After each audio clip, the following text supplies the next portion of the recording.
সেলিম ভাইকে।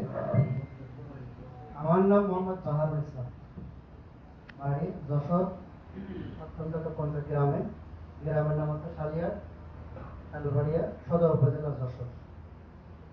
আমার পড়াশোনা হচ্ছে প্রথম বছর মাদ্রাসায়, ক্লাস 5 জেনারেল, এরপরে মাদ্রাসায়, সেখান থেকে হাফেজ হয়েছি। এরপরে আছে মাওলানা অল্পকিছু পড়ার পর আমি হেফজখানায় চাকরি শুরু করি 2002 সালে।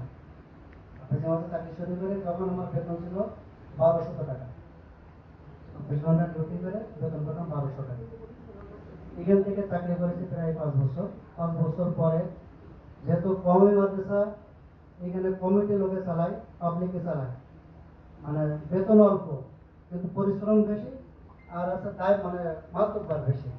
কিন্তু ওই মাতব্বার বেশি থাকার কারণে আমি ওই লাইনের থেকে চলে আসলাম, এনজয় চাকরি শুরু করলাম।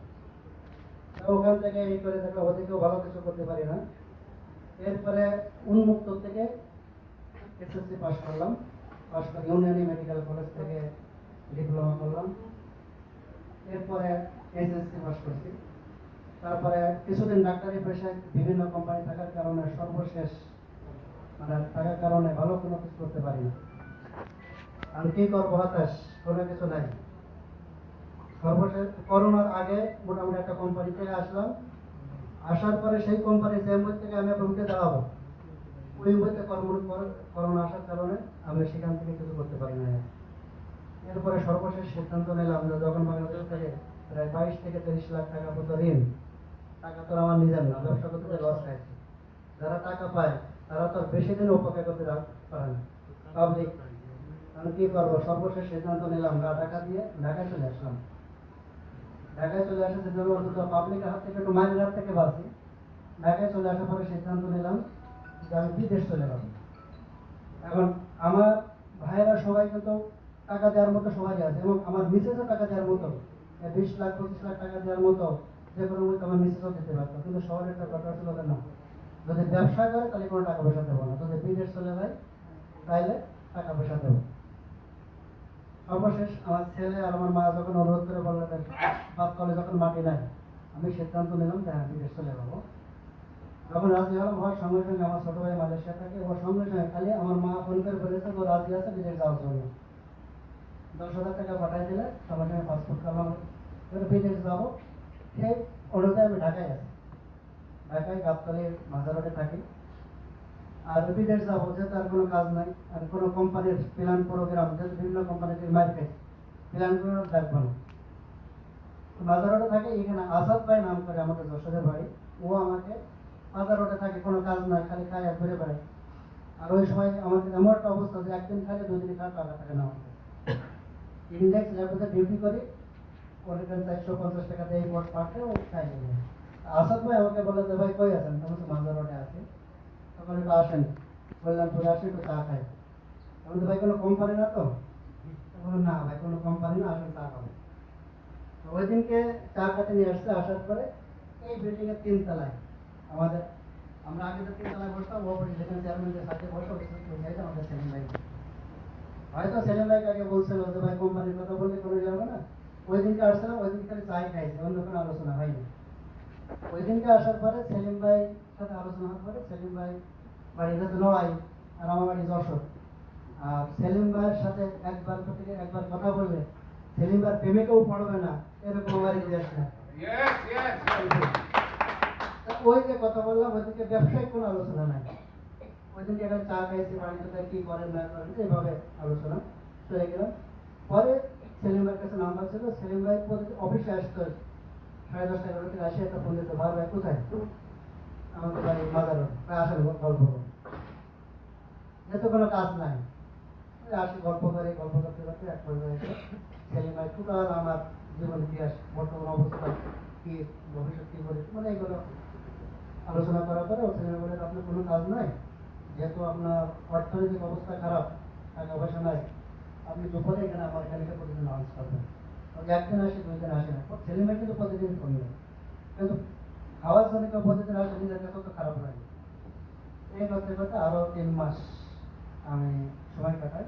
পরবর্তী যখন আমাদের অফিসটা 3 তলা এই পথে চলে আসবে, তখন সেলিম ভাই আমাকে কাছে ডেকে মে মাসের 27 তারিখে সেলিম ভাই পাশে উনি পাশে বসায় আমাকে বলে যে ভাই সব কিছু বাদ দেন, বিদেশ করা লাগবে না, কোনো কিছু করা লাগবে না।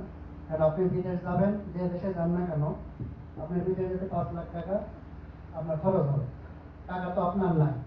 এই 5 লাখ টাকা কারো না কারোর কাছে তো আপনাকে দিতে হবে, সে ভাই দিক আর বোন দিক, তাদের টাকা তো আপনাকে পরিশোধ করতে হবে। তাহলে আপনি আগে আছেন 22-23 লাখ টাকা, এখানে নতুন করে আরো 5 লাখ যোগ হবে। আপনার যে বয়স, আপনাদের শিক্ষাগত যোগ্যতা, আপনি বেতন পাবেন সর্বোচ্চ 40 থেকে 50 হাজার টাকা। এই 5 লাখ টাকা শোধ করবেন না আগে ঋণ শোধ করবেন, তার মানে কি আপনি ঋণ থাকা অবস্থায় মানে আপনার মৃত্যু হবে। বুঝলেন আমাকে এইভাবে, তার থেকে আপনি এগুলো বাদ দেন, যাতে আপনি আমার পাশে থাকেন।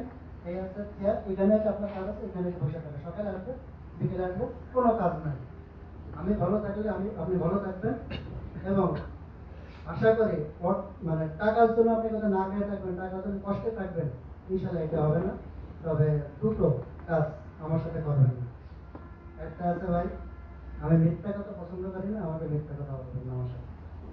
আপনি না আগে বলবেন কোনো সমস্যা নেই, কিন্তু মিথ্যা কথা আমাকে বলবেন না। আর একটা আছে যে সিটিং বাটবারি কথা বলতে, এই দুটো জিনিস আমার সাথে করবেন। অন্তত টাকার জন্য আপনি কষ্টে থাকবেন, আপনি ভালো থাকবেন আলহামদুলিল্লাহ। আর আগামীকালকে যেখান থেকে পারেন 10,000 টাকা ধার করেও খরচ করবেন, যেখান থেকে নিয়ে আসবেন। তখন আমার এমন একটা অবস্থা ছিল যে 10,000 টাকা কম, 1,000 টাকা কারো কাছ থেকে নিয়ে আসবো এরকম অবস্থাটা করছে কম। কারণ আমি তো পালাতো, আর আমার দেখলে লোকে পালায়, আমার দেখলে লোকে পালায়। তারপরেও ওই দিনকে রাত্রেবেলা চলে গেলাম, রাত্রেবেলায় ঘুম আসে না। কারণ ঘুম আসে না যে এখানে সেলিম ভাই বললেন যে ব্যবস্থা হয়ে যাবে, যখন থেকে এক্সিকিউটিভ হতে 5 লাখ টাকা লাগবে, আমি তো পালাতো। এই 5 লাখ টাকা কার কাছে নিয়ে আসবো, এক্সিকিউটিভ কিভাবে হবে? সিনিয়র এক্সিকিউটিভ হতে লাগবে 15 লাখ টাকা, কিভাবে আমি সিনিয়র এক্সিকিউটিভ হবো?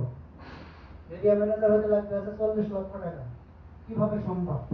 এবার আজ এসব 1 কোটি টাকা, এই চিন্তা করতে রাত্রে ঘুম আসে না, কিভাবে সম্ভব? পর্যায়ে চিন্তা ভাবনা করলাম যে না, ওই একটা কথা আছে না, বাংলা যখন চেষ্টা শেষ আল্লাহ চেষ্টা শুরু। যখন ঘুম আসে না তখন কি করলাম, পুজো করে এসে নামাজ পড়া শুরু করলাম। নামাজ কালাম করে শুরু করে ফজরের নামাজ পড়ে আমাকে এক বন্ধুরে ফোন দিলাম যে আমার 10,000 টাকা লাগবে, দেওয়া যাবে? আমি দিয়ে দেবো। উনি বলে যে ভাই দিয়ে দেবো, এই কথা বলেন না, দিতে পারবেন না, একটু কম কথা বলে লাভ নেই, আমার কাছে 5,000 আছে, বিকাশ নম্বর পাঠাই দেবো। 5,000 টাকা বলে পরবর্তী আরেকজনকে ফোন দিলাম, সে ওই ধরনের 5,000 টাকা দিল। পরের দিনকে 28শে মে 10,000 টাকা সেকেন্ডারকে হাতে দিয়ে আমি শুরু করি। জুন মাসের 27 তারিখে এক্সিকিউটিভ হয়ে আলহামদুলিল্লাহ। কত সালে? এটা আছে 23 সাল। 23 সালের নভেম্বর মাসে 22 তারিখে আমি 15 তারিখে এরিয়া ম্যানেজার হই, সিনিয়র এক্সিকিউটিভ। জানুয়ারি মাসে এরিয়া ম্যানেজার, পরবর্তী এপ্রিল মাসে আরএসএম, এএসএম, এখন বর্তমান ম্যানেজার। বর্তমান ম্যানেজার আছে, হয়তো অল্প দিনের ভিতরে, হয়তো সর্বোচ্চ 6 মাসের ভিতরে আর এনএসএম হয়ে যাবে ইনশাআল্লাহ। এর ভিতরে আমার যে 22 থেকে 23 লক্ষ টাকা ঋণ ছিলাম, সেই ঋণটা আলহামদুলিল্লাহ আপনাদের প্রায় 20 লাখ টাকা পরিশোধ হয়ে গেছে। সর্বশেষ আমার এখানে প্রায় 16 লাখ টাকা মতো রিসেল আছে আপনাদের প্রায় সম্পূর্ণ। এবং পারিবারিকভাবে ছেলের সন্তানের খরচ, তারপর মার খরচ, ফ্যামিলি খরচ সম্পূর্ণ এখান থেকে এই 3 বছরের অর্জন আলহামদুলিল্লাহ আছে। এই সম্পূর্ণ অর্জন আমার টিমের মাধ্যমে আমাকে সহজ করে, সবাইকে ধন্যবাদ। এগুলো আমার বক্তব্য।